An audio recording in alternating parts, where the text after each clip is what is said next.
ఎంత జాబ్ చేస్తున్నా, ఎంత బిజినెస్ చేస్తున్నా ప్రతి నెల వచ్చే ఇన్కంలో ఎలాంటి చేంజెస్ ఉండట్లేదు. కానీ ఖర్చులలో మాత్రం చాలా చేంజెస్ ఉంటున్నాయి. జీతం పెరగట్లేదు కానీ ఖర్చులు మాత్రం బాగా పెరిగిపోతున్నాయి అని అనిపిస్తుందా మీకు? అయితే ఈ వీడియోలో నేను చెప్పబోయే 10 సింపుల్ టిప్స్తో మీ ఎక్స్పెన్సెస్ ఎలా కంట్రోల్ చేసుకోవాలో మీరు నేర్చుకుంటారనమాట. సో వీడియోని ఎక్కడా స్కిప్ చేయకుండా చూడండి. ఎట్ ద ఎండ్ మీకు ఒక మంచి యూస్ఫుల్ అయ్యే కంటెంట్ చూసారు అని అనిపిస్తుంది అనమాట. ఇంకా లేట్ చేయకుండా వీడియో స్టార్ట్ చేసేద్దాం.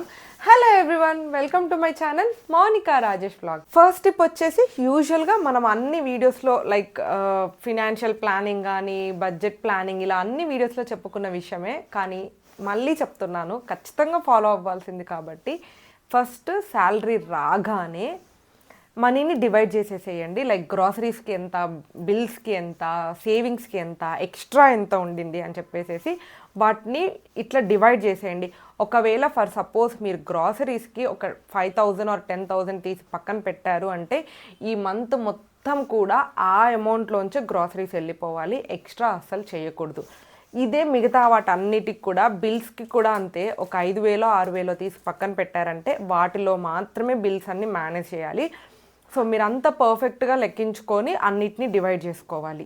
ఇదే మెయిన్ అండ్ ఫస్ట్ టిప్గా ఎందుకు చెప్పాను అంటే, ఇక్కడే అసలు అన్ని టిప్స్కి మనం సేవ్ చేయడానికి అంటే బీజం పడుతుంది అనమాట. రూట్ ఫౌండేషన్ ఈ స్టెప్ నుంచే స్టార్ట్ అవుతుంది. మీరు ప్లాన్ లేకుండా ఇట్లా డివైడ్ చేయకుండా స్పెండ్ చేయడం స్టార్ట్ చేశారు అంటే మనీ ఫాస్ట్గా అయిపోతుంది శాలరీ రాగానే. అండ్ నెక్స్ట్ టిప్ వచ్చేసేసి, గ్రాసరీస్కి వెళ్ళేటప్పుడు ఖచ్చితంగా లిస్ట్ తీసుకొని వెళ్ళండి. మనం యూజువల్గానే మార్ట్స్లో కానీ, డీమార్ట్లో, రిలయన్స్ మార్ట్లో ఇలా మార్ట్స్లోనే షాపింగ్ చేస్తున్నారు ఇప్పుడు చాలామంది. సో అక్కడ ఏంటంటే ఇట్లా అన్ని డిస్ప్లేలో పెట్టేసరికి మనకి అవసరం ఉన్నా లేకపోయినా ఎక్కువ టెంప్టేషన్ జోన్ అనమాట గ్రాసరీస్ షాపింగ్ అంటేనే. ఒకప్పుడు యూజువల్గా నాకు కూడా అంతే, ఒకప్పుడు బట్టల షాపింగ్కి లేకపోతే గోల్డ్కో దేనికో అంటే మిగతా పెద్ద పెద్ద షాపింగ్కి ఎంత ఎగ్జైటింగ్గా వెళ్ళే వాళ్ళమో, ఇప్పుడు నేను గ్రాసరీస్ షాపింగ్ కూడా అంతే ఎగ్జైట్గా వెళ్తున్నాను. బికాజ్ అవి కూడా అంత అట్రాక్టివ్గా మంచి టెంప్టేషన్ జోన్ లాగా పెట్టేసి మనల్ని అట్రాక్ట్ చేస్తున్నారు అనమాట. మనం 10 అనుకొని వెళ్తే ఈజీగా 15 వస్తువులు కొనుక్కొని వస్తున్నాము. అందుకని ఖచ్చితంగా లిస్ట్ మెయింటైన్ చేయాలి. అండ్ ఆ లిస్ట్లో ఉన్న ఐటమ్స్ కంటే ఎక్కువ అస్సలు కొనొద్దు. 1 or 2 ఈజ్ సమ్టైమ్స్ ఫైన్, ఇంట్లో రాయడం మర్చిపోతాము అట్లా ఓకే. బట్ అంతకు మించి మనం రాసుకున్న వాటికన్నా ఎక్సీడ్ అవుతున్నాయి అంటే ఖచ్చితంగా మళ్ళీ మీరు ఆ సేవింగ్ టిప్స్లోకి వెళ్ళలేరు అనమాట. నేను ఇప్పుడు చెప్పేది చాలా చిన్నది అని అనిపించవచ్చు, కానీ చాలా మేజర్ ఇంపాక్ట్ ప్లే చేస్తుంది అనమాట. మీరు ఒకసారి అబ్జర్వ్ చేసి చూడండి. గ్రాసరీస్ షాపింగ్కి వెళ్ళేటప్పుడు స్టమక్ ఫుల్గా తినేసి వెళ్ళండి, అప్పుడు మీకు ఏది కొనాలి అనిపించదు. కడుపులో ఆకలి అవుతూ ఉండింది అనుకోండి ఎంటీగా, చూసిన ప్రతి ఒక్కటి తినేయాలి అని అనిపిస్తుంది. సో అన్వాంటెడ్గా స్నాక్స్ అవన్నీ ఎక్కువ కొంటాము. అందుకని చెప్పేసి మంచిగా ఫుల్గా తినేసి అప్పుడు గ్రాసరీస్ షాపింగ్కి వెళ్ళండి. మనకి పెద్దగా ఆకలి అయినప్పుడు వేస్ట్ ఐటమ్స్ ఎక్కువగా కొనము. అండ్ పెట్టుకోండి, మంత్లో 2 times మాత్రమే. ఇన్ కేస్ యూజువల్గా ఒకసారి చేస్తాము, లేదా ఒకవేళ అయిపోతున్నాయి మళ్ళీ ఫిల్ చేయాలని అనుకున్నప్పుడు మ్యాక్సిమం 2 times కంటే కూడా ఎక్కువ గ్రాసరీస్ షాపింగ్ చేయకూడదు. And next most important thing వచ్చేసేసి Swiggy, Zomato, outside food అనమాట. కరెక్టే, ఇప్పుడున్న లైఫ్ స్టైల్కి, మనకున్న బిజీ టైంకి, అండ్ దట్టు బయట దొరికే ఐటమ్స్కి అస్సలు బయట ఫుడ్ అవాయిడ్ చేయడం చాలా కష్టము. అలా అని ఎక్కువగా కూడా తీసుకోవద్దనమాట. అందుకనే నేను ఇంతకుముందు మంత్లీ బడ్జెట్ వీడియోస్ చెప్పినప్పుడు కూడా ఎప్పుడూ కూడా మీ వాంట్స్ని 100% రెడ్యూస్ చేయమని నేను చెప్పలేదు, కానీ తగ్గించుకోవాలి.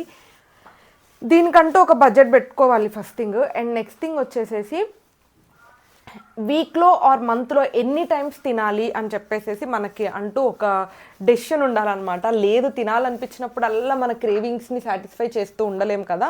సో మనము ఒక లిమిట్ పెట్టుకోవాలి. ఓకే, వారానికి ఒక్కసారి తింటా, లేకపోతే మంత్లో ఒక 2 times, అంతకుమించి ఎక్కువ తినను అని చెప్పేసి.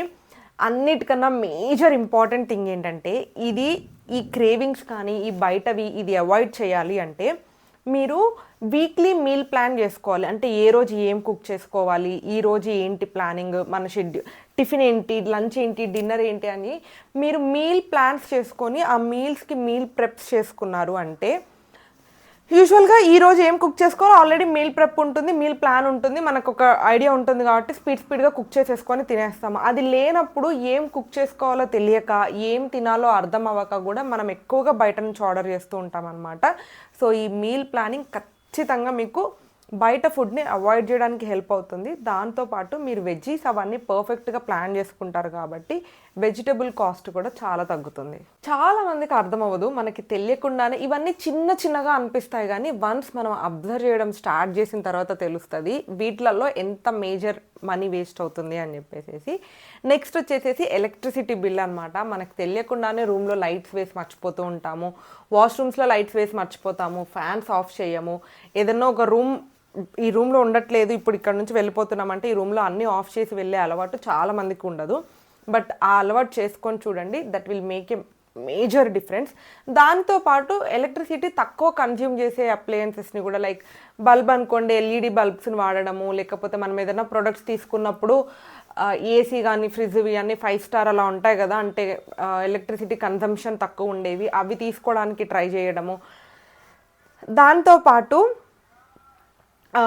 ఈ బిల్ మేనేజ్మెంట్ అనేది మనకు అర్థం అవ్వకుండానే ఎక్కువ అయిపోతూ ఉంటుంది అనమాట. ఒకవేళ మీరు నిజంగా మీకు ఓన్ హౌస్ ఉంది, ఫ్లెక్సిబిలిటీ ఉంది పెట్టుకోవడానికి అంటే సోలార్ ఎనర్జీ అది పెట్టుకుంటున్నారు కదా ఇప్పుడు, పైన సోలార్ సిస్టమ్ పెట్టించుకుంటే ఇంకా బెనిఫిట్. అసలు మనకి కన్సంప్షన్ ఉండకపోగా ఇంకా మనం ఎక్కువ సోలార్ ఎలక్ట్రిసిటీ జనరేట్ చేసింది అనుకోండి, మనకి ఇంకా మంచిగా గవర్నమెంట్ దగ్గర నుంచే రిటర్న్ కూడా వస్తాయి అనమాట. సో ట్రై చేయండి సోలార్. ఇన్ కేస్ అది పాసిబుల్ అవ్వకపోయినప్పటికీ కూడాను మీరు యూజ్ చేయని అప్లయన్సెస్ ఏమన్నా ఉంటే స్విచ్ బోర్డ్స్ ఆఫ్ చేయడము అండ్ బల్బ్స్ని ఎల్ఈడి బల్బ్స్తో రీప్లేస్ చేయడము అలా ట్రై చేయండి. నెలకి 100-200 డిఫరెన్స్ వస్తుంది, కానీ ఇది మీకు ఇయర్ మొత్తం మీద కంపేర్ చేసుకున్నప్పుడు మేజర్ ఇంపాక్ట్ చూపిస్తుంది. యాక్చువల్లీ అసలు నాకు సబ్స్క్రిప్షన్స్ గురించి మాట్లాడాలనే అనిపించదు. I always feel subscriptions are waste. ఏమో తెలీదు, యూట్యూబ్ ఉంటుంది ఫ్రీగా అండ్ సబ్స్క్రిప్షన్స్ అన్నీ తీసుకోవడం వేస్ట్ అంట. ఏదో 1-2 ఉండడం ఈజ్ గుడ్, బికాజ్ మనకి లైఫ్లో ఎంటర్టైన్మెంట్ కూడా ఉండాలి కాబట్టి 1 or 2 ఈజ్ ఫైన్. కానీ కొంతమందికి ఎన్ని ఓటీటీలు ఉన్నాయో అన్ని ఓటీటీలకి సబ్స్క్రిప్షన్ ఉంటుంది, అది చాలా వేస్ట్ అనమాట. సో మీరు ప్రశాంతంగా కూర్చొని రివ్యూ చేయండి, మీరు ఎక్కువ ఏ ఓటీటీని చూస్తున్నారు, ఎందులో కంటెంట్ మీకు ఎక్కువ నచ్చుతుంది అండ్ మీకు ఏది అవసరము అని ఆలోచించుకొని అది తీసుకోవడం బెటరు. అన్నీ ఉన్నవన్నీ కొనేసుకొని వాడకుండా ఇప్పుడున్న బిజీ లైఫ్స్కి అసలు టీవీ చూడడానికే మనకి టైం సరిపోదు, దానికోసం అన్ని సబ్స్క్రిప్షన్స్ తీసుకోవడం కూడా వేస్ట్. లేదు ఒకవేళ మనకి ఎక్కువ సబ్స్క్రిప్షన్స్ కావాలి అని అనుకున్నప్పుడు వీ హ్యావ్ ఫ్యామిలీ ప్లాన్స్ కూడా. మీ కజిన్స్లలోనో ఫ్యామిలీస్లోనో లేకపోతే ఫ్రెండ్స్లోనో డివైడ్ ద షేర్ అనమాట. ఎలాగో 2-3 అకౌంట్స్ లాగిన్ అయ్యే ఆప్షన్ ఉంటుంది, అందుకని చెప్పేసి మీరు వాళ్ళు కొంచెం అమౌంట్ షేర్ చేసుకొని సబ్స్క్రిప్షన్స్ తీసుకుంటే ఇద్దరూ యూజ్ చేసుకుంటున్నట్టు ఉంటుంది, అమౌంట్ కూడా మీకు ఫ్లెక్సిబుల్గా షేర్ చేసుకుంటున్నట్టు ఉంటుంది. సో నన్ను అడిగితే సబ్స్క్రిప్షన్స్కి ఎంత మనీ తగ్గించుకుంటే అంత మనం సేవింగ్స్ చేయడానికి ఛాన్సెస్ ఉంటాయి. అండ్ నెక్స్ట్ వచ్చేసేసి ఇంపల్స్ బయింగ్ని కంట్రోల్ చేయాలన్నమాట. ఆఫర్ ఉంది, ఇక్కడ ఊరికే బయటకు వెళ్ళగానే ఆఫర్ ఉంది అని చెప్పేసి కొనేసేయటం, లేకపోతే ఊరికే మెయిన్ డ్రాబ్యాక్ ఎక్కడంటే మనకి ఫోన్లోనే అన్ని అప్లికేషన్స్ ఉంటున్నాయి, ఫ్లిప్కార్ట్, అమెజాన్, మింత్రా, నైకా, ఏది అంటే అది అన్ని అప్లికేషన్స్ ఫోన్లో ఉంటున్నాయి. సో ఆఫర్ అని నోటిఫికేషన్ వస్తుంది, ఆఫర్ అని కనిపించగానే అవసరం ఉన్నా లేకున్నా కొనేస్తూ ఉంటాం అనమాట. మీకు ఏదన్నా వస్తువు నిజంగా కొనాలి అని అనిపించింది అంటే దాన్ని కొనాలి అని అనిపించిన తర్వాత మినిమం ఒక 24 hours వెయిట్ చేయండి. ఈ 24 hours అట్లీస్ట్ ఒకసారి ఆలోచించండి, అది నిజంగా అవసరమా, అది నీడ్ కిందకు వస్తుందా, వాంట్స్ కిందకు వస్తుందా, కొనకపోతే ఇప్పుడు నడుస్తుందా నడవదా అని చెప్పేసి మినిమం ఒక 24 hours దానికి టైం ఇవ్వండి. ఆఫ్టర్ 24 hours కూడా లేదు అది నిజంగా మన నీడ్సే, ఖచ్చితంగా కావాలి, అది లేకపోతే నడవట్లేదు అని అనుకున్నప్పుడు మాత్రమే కొనండి. అప్పుడు ఈ ఎక్స్ట్రా వేస్ట్ మనీని, అంటే వేస్ట్గా మనీ ఖర్చు పెట్టడం తగ్గిపోతుందన్నమాట. సో మీరు వీడియోలో ఇక్కడ వరకు వచ్చారంటే నేను చెప్తున్న ఈ చిన్న చిన్న టిప్స్ మీకు నచ్చుతున్నాయని అనుకుంటున్నాను. వీడియో నచ్చితే ఖచ్చితంగా లైక్ చేసి చూడండి అండ్ కింద హైప్ ఆప్షన్ వస్తుంది, వీడియోని హైప్ చేయండి. సో ఎక్కువ మందికి రీచ్ వస్తుంది అనమాట. సో ఈ చిన్న టిప్స్ అందరికీ యూజ్ అవుతాయి. నెక్స్ట్ థింగ్, స్పెండింగ్స్ని ట్రాక్ చేయడం. మనం యూజువల్గా ఇది చేయమన్నమాట. ఎవరు కూడా ఏముంది ఖర్చు పెట్టుకునేటప్పుడు ఆలోచించే ఖర్చు పెడతాం కదా, అవసరం ఉన్నవే ఖర్చు పెట్టాం కదా అని అనుకుంటాము. లేదు, మీరు యూపీఐ నుంచి స్పెండ్ చేస్తున్నా, క్యాష్ నుంచి స్పెండ్ చేస్తున్నా కూడా ట్రాక్ చేయండి. మెయిన్గా క్యాష్ నుంచి స్పెండ్ చేసినవైతే అసలు ఎక్కడా కూడా ట్రాక్ ఉండదు, మనకి తెలియకుండానే ఎక్కువ ఖర్చు అయిపోతూ ఉంటాయి అన్నమాట. సో డైలీ నైట్ పడుకునే ముందు హార్డ్లీ 2 నిమిషాలు పడుతుంది ఈరోజు ఎంత ఖర్చు పెట్టారని ఒక నోట్బుక్లో రాయడానికి. ఒక నోట్బుక్ తీసుకోండి, దాంట్లో ఈరోజు ఎంత ఖర్చు పెట్టారు, ఏమేమి ఖర్చు పెట్టారు అని ఖచ్చితంగా నోట్ చేయండి. అండ్ నోట్ చేసినవి ఒకసారి చూడండి, అందులో నిజంగా ఇంపార్టెంట్వి ఎన్నున్నాయి, వేస్ట్వి ఎన్నున్నాయి, ఇందులో మనం ఏం తగ్గించవచ్చు అని చెప్పేసి మీరు ఈ ప్రాక్టీస్ని మినిమం ఒక 10 days ఫాలో అయినా చాలు, మీకు అది అలవాటు అయిపోతుంది. అండ్ తర్వాత నుంచి మీరు ఖర్చు పెట్టే విధానంలో మీకే డిఫరెన్స్ తెలుస్తుంది. అండ్ నెక్స్ట్ టిప్ చెప్తే సిల్లీగా అనిపిస్తుంది, కానీ ఇది కూడా చాలా మేజర్ డిఫరెన్స్ చూపిస్తుంది అనమాట. మనకు ఒకప్పుడు వాటర్ చాలా ఫ్రీగా దొరుకుతుండే, ఇంట్లో 24/7 మున్సిపాలిటీ వాటర్ వస్తుండే అండ్ ఫ్రీగా, అవి ఎంతైనా వాడుకోవచ్చు. అలాంటి డేస్ నుంచి పెరిగి వచ్చిన వాళ్ళం కాబట్టి ఆబ్వియస్గా ఇప్పుడు మనకి వాటర్ యూసేజ్ ఎక్కువ అవుతూనే ఉంటుంది. బట్ ఇప్పుడు అలాగ లేదు, మనం ఎంత వాడుకుంటే అంత వాటర్కి కూడా సపరేట్ బిల్ వస్తుంది. వాటర్ కొనుక్కుంటున్నాం డైలీ యూసేజ్కి. ఒకప్పుడు తాగేవి మాత్రమే కొనుక్కునే వాళ్ళం, ఇప్పుడు ఇంట్లో వాడుకునేవి కూడా కొనుక్కోవాల్సి వస్తుంది. సో ఇవి చాలా ఎక్కువ ఎక్స్ట్రా ఖర్చులు యాడ్ అయిపోతున్నాయి మనకు తెలియకుండానే. సో ఇవి రెడ్యూస్ చేయడానికి ట్రై చేయండి. ఒకవేళ మీరు వాషింగ్ మిషన్ వాడుతుంటే దాన్ని ఫుల్ లోడ్లో వాడడము, లేదా వాటర్ ప్యూరిఫైయర్స్ అలా ఉన్నప్పుడు ఆ వేస్ట్ వాటర్ని తగ్గించుకోవడం, ఆర్ఓ వాటర్ యూజ్ చేస్తున్నప్పుడు వాటిని మినిమైజ్ చేయడము. దీనివల్ల యాక్చువల్గా వాటర్ బిల్ మాత్రమే కాదు, ఎలక్ట్రిసిటీ బిల్ కూడా రెడ్యూస్ అవుతుందన్నమాట. సో మనం ఒకటి మనీ పెట్టి కొనుక్కుంటున్నాము, అది వాటర్ అయినా సరే. చాలామందికి ఏంటంటే ఈ బిల్ కనిపించదు, యూజువల్గా మంత్లీ మెయింటెనెన్స్ బిల్స్లలో వాటిల్లో వెళ్ళిపోతూ ఉంటుంది కాబట్టి ఇది విజువల్గా కనిపించదు వాటర్కి ఎంత ఖర్చు అవుతుంది అని. తెలియకుండానే మనం ఎక్కువ ఖర్చు పెట్టేస్తున్నాం అనమాట.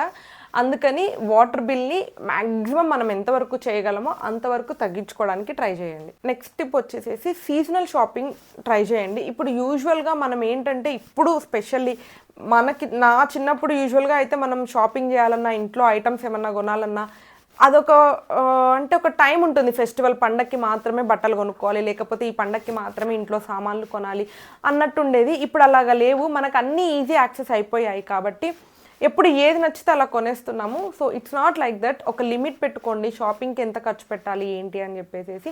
అండ్ దాన్ని కూడా సీజనల్గా చేయండి, లైక్ ఆఫర్స్ ఉన్నప్పుడు, ఫెస్టివల్ టైంలోనో. ఇంట్లో యుటెన్సిల్స్ కొనాలన్నా కూడా బ్యాలెన్స్ చేయడానికి ట్రై చేయండి. ఈ మంత్ యుటెన్సిల్స్కి కొంచెం ఎక్కువ ఖర్చు వచ్చిందంటే మిగతా షాపింగ్స్, అవుట్ సైడ్ ఫుడ్డో లేకపోతే డ్రెస్సెస్ షాపింగో ఇంకా వేరే షాపింగ్ ఏదన్నా ఉన్నప్పుడు దాన్ని తగ్గించడానికి చేయండి. సో ఇలా సీజనల్గా మనం షాపింగ్ని ప్లాన్ చేసుకున్నప్పుడు కూడా చాలా డిఫరెన్స్ వస్తుంది. అన్నీ ఒకటే నెల కొన్నప్పుడు అది బర్డెన్ ఎక్కువైపోతుంది. ఆ బర్డెన్ నెక్స్ట్ మంత్కి అలా కంటిన్యూ అవుతూ ఉంటుంది. మీరు దాన్ని డివైడ్ చేసినప్పుడు అంత బర్డెన్ పడకుండా ఉంటుంది. లాస్ట్ టిప్ ఏంటంటే, సేవింగ్స్ ఫస్ట్ అనే హ్యాబిట్ని బిల్డ్ చేసుకోండి. సో శాలరీ రాగానే ఫస్ట్ సేవింగ్స్ ఎంత చేయాలి అని అనుకుంటున్నారో అంత అమౌంట్ని తీసి పక్కన పెట్టేసేయండి. ఆ తర్వాత మిగతా డబ్బులో మాత్రమే షాపింగ్స్ అయినా, గ్రాసరీస్ అయినా, వాంట్స్ అయినా అన్నీ కూడా మిగతా వాటిలలోనే చూసుకోండి. సేవింగ్స్ చేయనంత కాలం మనం ఎప్పుడూ కూడా అంటే లైఫ్లో గ్రోత్ని చూడలేమన్నమాట. ఖర్చు పెట్టిన తర్వాత సేవ్ చేయడం కాదు, సేవ్ చేసిన తర్వాత ఖర్చు పెట్టడం నేర్చుకుంటే ఆటోమేటిక్గా మీ లైఫ్లో డిఫరెన్సెస్ మీకు విజువల్గా కనిపిస్తాయి. సో ఫైనల్గా నేను చెప్పొచ్చేది ఏంటంటే, బిగ్ సేవింగ్స్ చేయాలి అంటే మనకు ఒక బిగ్ శాలరీయే ఉండాల్సిన అవసరం లేదు. డిసిప్లైన్డ్గా ఖర్చు పెట్టడం నేర్చుకున్నప్పటికీ కూడాను మనం ఒక మంచి అమౌంట్ని సేవ్ చేయొచ్చు అన్నమాట. ఇప్పుడు నేను చెప్పిన ఈ 10 టిప్స్లో మీరు ఒక 3-4 ఫాలో అయినా కూడా చాలు, మీ సేవింగ్స్లలో మీరు మినిమం థౌజండ్స్లలోనే డిఫరెన్స్ చూస్తారనమాట. సో అట్లీస్ట్ 1-2 అయినా స్టార్ట్ చేయండి 1 or 2తో. సో దాన్ని గ్రాడ్యువల్గా నెంబర్ పెంచుకుంటూ వెళ్ళండి, మీరు ఖచ్చితంగా డిఫరెన్స్ అబ్జర్వ్ చేస్తారు. సో ఇప్పటివరకు నేను చెప్పిన టిప్స్లో మీకు ఏది బాగా నచ్చింది అండ్ చిన్నగా అనిపించిన మేజర్ ఇంపాక్ట్ ఏ టిప్ చూపిస్తుంది అని అనిపిస్తుందో కింద కమెంట్ బాక్స్లో నాతో షేర్ చేయండి. అండ్ మీరు ఫాలో అవుతున్న టిప్స్ కూడా ఇంకా నేను చెప్పనివి ఏదన్నా ఉంటే కమెంట్ బాక్స్లో షేర్ చేయండి, సో దట్ అది వేరే వాళ్ళకి యూజ్ అవుతూ ఉంటుంది అనమాట. అండ్ ఈ వీడియో ఎవరికన్నా యూజ్ అవుతుంది అనిపిస్తే వాళ్ళకి వీడియో షేర్ చేయండి. వీడియో మీకు నచ్చితే లైక్ చేసి సబ్స్క్రైబ్ చేయడం మర్చిపోవద్దు. And that's it for this video. Thank you for watching till the end. Bye bye.